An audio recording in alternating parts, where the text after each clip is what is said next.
সোমবার রাতে মুর্শিদাবাদে হরিহরপাড়া থানা এলাকায় ডাকাতির উদ্দেশ্যে জড়ো হওয়া কয়েকজন দুষ্কৃতীকে ধাওয়া করে দুই সশস্ত্র ডাকাতকে গ্রেপ্তার করল পুলিশ। মঙ্গলবার ধৃত দুই ডাকাতের পুলিশি হেফাজতের আবেদন করে তাদের বহরমপুর আদালতে পেশ করা হয়েছে। হরিহরপাড়া থানা সূত্রে জানা গেছে, ধৃত দুই ডাকাতের নাম জাকির হোসেন এবং ইকবাল শেখ। তাদের বাড়ি যথাক্রমে দৌলতাবাদ এবং নওদা থানা এলাকায়। হরিহরপাড়া থানার এক আধিকারিক বলেন, সোমবার রাতে তারা গোপন সূত্রে খবর পান সারিতলা এলাকায় কয়েকজন সশস্ত্র ব্যক্তি ডাকাতির উদ্দেশ্যে জড়ো হয়েছে।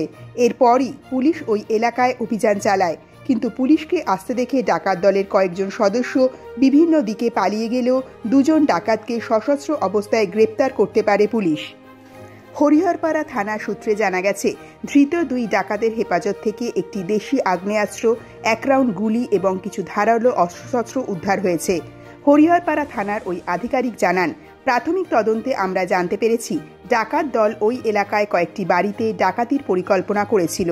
এই চক্রের সাথে আর কারা জড়িত রয়েছে তা খতিয়ে দেখছে পুলিশ।